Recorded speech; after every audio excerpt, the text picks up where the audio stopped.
Birinci, Leylek rayonu boyunca mamleketlik çegara sızığının ötüsün жөнгө салууда Тажик Республикасының Кайрagaч участогынан Кайрagaч көрсөткүлө. Кыргыз Республикасының пайдасына 155 га жерлер алынды.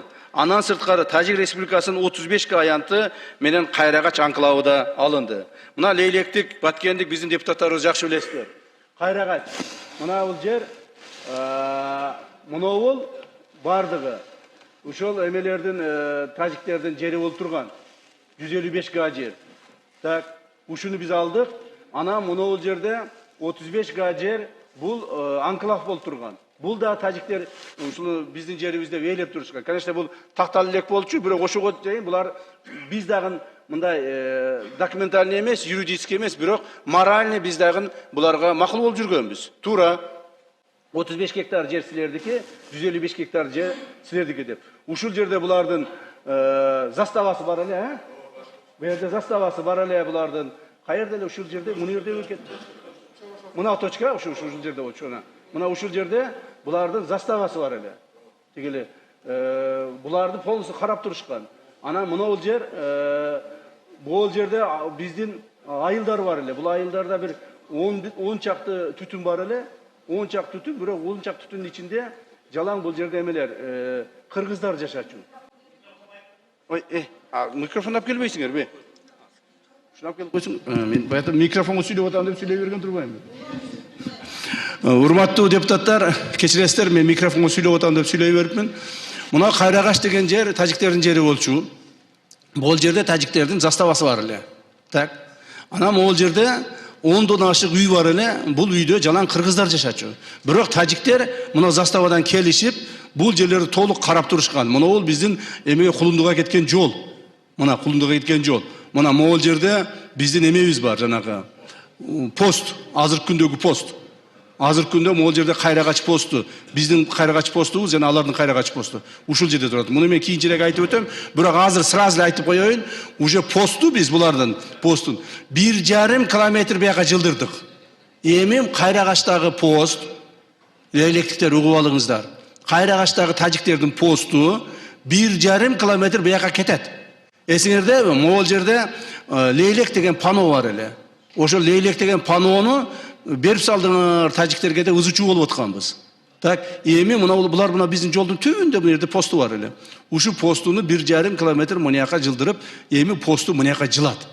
Биз дагы постубузду бирок бу жерде куруп койгонбуз стандартный кылып, но мен азыр предлагать этип атам, мен акчабыз кетсе дагы бул посту жок кылабыз дагы. Биз дагы постубузду буяка жылдырабыз могул жерге. Могул жерде кыргыздын посту болот, могул жерде тажиктин посту болот. Вот и все. Ушинтип, мына жерди биз алдык. Эң важный жер болчу бул жер суулуу жер. Суу келет, толук суу келет. Толук сонун айдоо жерлери. И мына 35 гектар жерди алдык. Так. Ошону менен биз ошондо 190 биз ошондо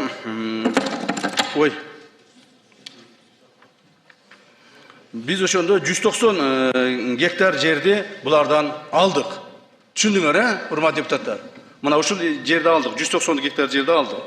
Эми Лейлек району Кайрагачтан 155 гектар жерлер алынды. Андан сырткары Тажик Республикасынын 35 гектар аянты Кайрагач анклавы деп алынды. 190 гектар жерди булардан алдык. Ушу Кайрагач участогунда. Муну сиз жакшы билесиз, Камилет Алиева, Миргүл бар эле бу жерде, дагы ким бар эле? Чыңгыз бар эле. Ушул депутаттар жакшы билет. Айжигитов деле жакшы билсе керек муну. Депутат болуп. Бирок Айжигитов ал жакка көп барган эмес экен, ошон үчүн ал жакшы билбей калышы да мүмкүн. Муна. Анан мурда Лейлек районунун Кайрагач участогунда Лейлек деген жазуу пано Тажикстандын азыркы Кайрагач постунун жанында болчу. Мына могул жерде эле. Биздин Лейлек деген эмебиз могул жерде болчу. Могул жерде болчу, где-то посттун арт жагында болчу да. Эсиңерде? Баягы кулундулуктар, Кайрагачтыктар, ошол Лейлектиктер айта берчү. Бизди мына Лейлек деген жазууну тажиктерге калтырып койдуңар. Тажиктер ошонун өтүп келип бизге пост куруп алды деп. Туура ошондой болгон. Көрдүңөрбү? Биздин жерибизге келип, чоң заңкыйган постун куруп алып алышкан. Бир дагы ушуга чейинки бийлик жок андай болбойт деп айта алган эмес. Туугандар. Эми ошол пано мына Лейлек району ошол убакытта Leylek районунун эли тарабынан силер жерди тажиктерге берип жибериңиздер деген дооматтар өтө көп болгон. Өтө көп болгон. Бүгүнкү күндө чек ара сызыгы ошол Leylek деген жазуу пано турган жерден 1600 метр ылдый тарапка жылдырылды. Жана тажик тараптын Кайрагач өткөрмө пункту да бизде калды. Алар пункту да бизде калды. Эми алар өздөрүнүн аймагына жаңы өткөрмө пунктун курушат. Мен бая айткандай, дагы кайталап айтып койсо эч нерсе болбойт. Могул жерде биздин өткөрмө пунктубуз бар, чоң таможня пункттарыбыз бар, стандарттын салынган. Анын жанында тажиктер салган. Алардыкы да чоң посту бар. Кайрагач деген. Кече күнү ачтык го биз. Кече күнү ачтык ошо посттор. Эми бул посттор жылат. Мынаяка жылат. Жылып келип туруп мына жерге келет. Ушул жерде эми Кайрагач алар өз тарабына, биз өз тарабыбызга мына чек ара сызыгынын жерге ушул жерге курабыз. То есть уже элдин баягы бизге койгон дооматын биз чечтик. Мындан ары эл доомат кылбайт бул жерде. Так, идем дальше деп коет го, Анча-мынча орусча сүйлөп аралаштырып турайын, аны түшүнбөй калбагыла. Ал жерлердин ордуна эми 190 гектар жерди алдык да, туурабы? Эми ал жерлердин ордуна бир нерсе беришибиз керекпи? Беришибиз керек да. Эмнелерди бердик биз ал жерлерге? Муну да тактап жазып алгыла. Кийин анан көп берип бирдиңер, аз берип бирдиңер, же стратегиясы жакты берип бирдиңер деп билбей туруп айтып койбоңуздар. Мына биринчиден, ал жерлердин ордуна Кыргыз Республикасынын Саада айылын бердик. Сааданы көрсөткүлө. Саада айылын бердик. Саада айылы мына. Мынау Саада деген айыл. Мынау Селкан каналы. Селкан каналы ылдый жагы тажик, жогору жагы Кыргызстан. Мына.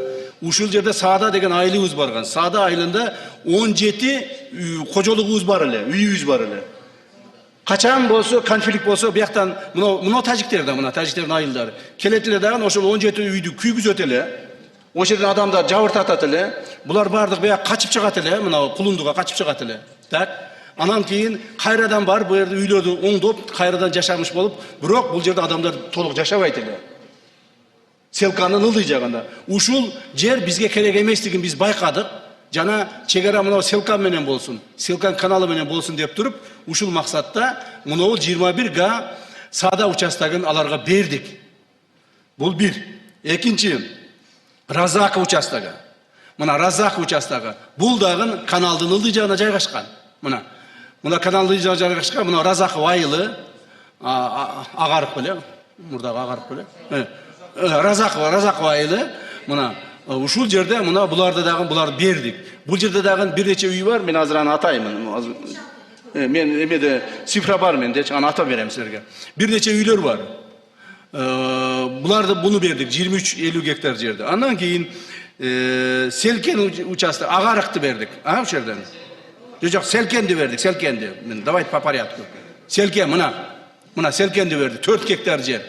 Селкен участогун бердик. Бул дагы арыктын ылдый жагында турат. Селкен каналдын ылдый жагында турат. Буларга биз мына Разакка койганча кирип чыгып аткан элек. Селкенге кирип чыга албай калганбыз акыркы маалдардачы. Булар өздөрү пайдаланып калган. Булар пайдаланып калып, булар айтты биздики деди. Биз айттык, жок сеники эмес, биздики. Деп талашып, тартышып жүрүп, Селкенди алдык дагы зачет кылдык да. Баягы 155ке зачет кылдык мунучу. Ушу менен муну бүтүрдүк. Андан кийин Майтты Селкенен 4 Майт участогунун 7 гектарын бердик. Мына. Майт Селкеннен кийин Майтыны бердик. Кана Майты? Мына. Мен көзүм жакшы көрбөй атат. Үлүштүн 7 гектар экен. Үлүш Майтынын эмеси жанындагы Үлүштөн 7 гектар бердик. Так. Ошентип отуруп, андан кийин биз Улак жайды бердик. Улак жайды 15 гектарды мына агарык участогун бердик. Агарык баякта калды, мынанда калды. Мына агарыкты бердик 7 гектар. Мына агарыкты бердик. Бул да бунун ылдый жагында. Андан кийин Улакжай агарык Карабак участогунан 65 гектар бердик. Карабакты көрсөтүп кой. Мына Карабактан. Мына 190ду толукташ үчүн мына Карабактан. Бул Карабак уже Баткенге жакын жер. Уже Leylek эмес, бул Баткен району. Мына ушул жерден 65 гектарды бердик. Ушуну менен биз буларга 90 гектар Саада, Разаков, Селкен, Майт участогун бириктирип 90 бердик. Андан кейін Ағарықта Улакжай, Ағарықты қошып 65, Қарабақты қошып 65 бердік. И Майтыдан 35 бердік. Ошонда жалпы 190 гектар бердік туғандар. Жазып отасыңар депутаттар? Мен адашып кетсем кейін мені тақтап қоясыңар. 190 гектар бердік. 190 алдық, 190 бердік. Мен бұл жерде, мынау жерде біздің урматтуу депутатыбыз барлар бүгін келбептір. Султанбекова, Чолпон, Алыйына. Кечиресиңер. Урматтуу Чолпон Алыйына. Мына өткөндө мен пролетар боюнча 12,5 гектар айтканда сиз капа болдуңуз да. Сиз, конечно, маған лично айтпадыңыз, башка деп едіңіз. Эмне үчүн Баяманды айтасыңар депчи. Мен бұл жерде Баяманды жаман деп айтып аткан жерим жоқ. Так, Баяман bir жаман адам деп же башка дегеним жоқ. Бұл жерде мен фактыны гана айтып атамын. 1991 жылы баягы бизде билесиздер, приватизация болуп кетпедиби ар түрдүү ишканалар. Ошондо приватизация болгон маалда жеке адамдарга сатыла баштаган, туурабы? Ошондо муну Пролетарс деген шаарда биздин 12,5 гектар жер кыргыз селхоз химиянын жери бар экен. Бар экен ошо маалда. Муну анан биздикилер эми уже кыргыз селхоз химия бияка качты да Кыргызстанга, туурабы? Анан бул жерден сатат. Сатканда эч ким ал жака кире албай, Баяман кирип алган экен ушул жердичи. Баяман кирип алып, сатып алган экен ошо маалда. Андан кийин бирок Баямандагы эми ал жерде бул перспективасы жок бул жерден. Тажиктердин ортосунда турса, аны Кыргызстанга байланышы жок болсо деп туруп ал дагы сатып берип кетип калат. То есть бул жерде мыйзамсыз эч нерсе жок. Мен ачык айтып коеюн. Мыйзамсыз эч нерсе жок. Бирок ошол жигиттин биздин досубуздун аты аталып атат. Мына сатып кетти ал. Кеткенден кийин тажиктер айтат, бул жер эми биздики дейт. Бул жер эми биздики дейт, муну биз силерге бербейбиз дейт. Ушул жерде жок, биздин жер болгон бул деп талашып, биз 2-3 ай талашып жүрүп акыры биздин жерге зачет кылдык ушунучу. 91-жылы өтүп кеткен жер бул дагы. Мында ачык айтып коеюн силерге. Анан кийин кээ бирлер туура эмес түшүнүп калбасын. Муну ушул жанагы Баяман туура эмес кылып турду. Жок, бул жерде Баяман туура эмес кылган ишин биз көргөн жокпуз. Мына туугандар, ошентип 190 гектар жерди алдык. 190 гектар жерди бердик. Бирок бул жерде бир нерсе бар. Биз 190 гектар жерди алардан почти бир жерден алдык. 155 гектар жерди бир жерден алдык, Кайрагачтан, баягы сулуу жерден. И Кайрагач анклавын 35 гектар жерди алдык. Туурабы? Экөө бир жерден почти. Ал эми биз бир жерден алдык, бергенибиз 9 жерден чачылган участокторду бердик. Ар жерде мына 7 гектар, 15 гектар, 35 гектар, 2,5 гектар, 7,5 гектар, 12,5 гектар бул чачылган жерлерден 9 жерден чачылып кеткен. Итак, алар көбүтүн алар пайдаланып аткан ушул жерлердичи. Алар пайдаланган жерлерди тактап, эсептеп, жо бул биздики болгон 91ге чейин, бул биздики болгон деп тактап талашып отуруп алдык. Бул жерде биздин комиссиянын мүчөлөрүнүн эмгеги өтө зор. Чын айтыш керек да, мен эми комиссиянын төрагасы катары ушулар тактагандан кийин анан кийин талашып тартышам да алар мен колума бергенден кийин. Бирок ушул тактоо иштерине мына комиссиянын мүчөлөрү отурат, бардыгы ушул адамдардын эмгеги өтө зор болду. Так, менен кошуучулар катуу иштешти. Ошон үчүн бул кишилерге дагы рахматыбызды айтабыз мамлекет тарабынан дагы.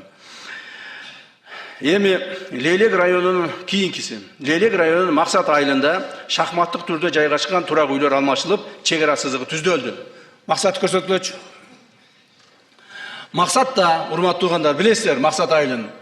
Максат айылында ар дайым ызычуу болуп эле бири-бирибизди басып алып жүргөнбүз. Ачык айтканда мына могул жерде, мына ушул жерден, мына жерден 15 турак жай берилиптир. Могул жерден. Мына жерден берилди.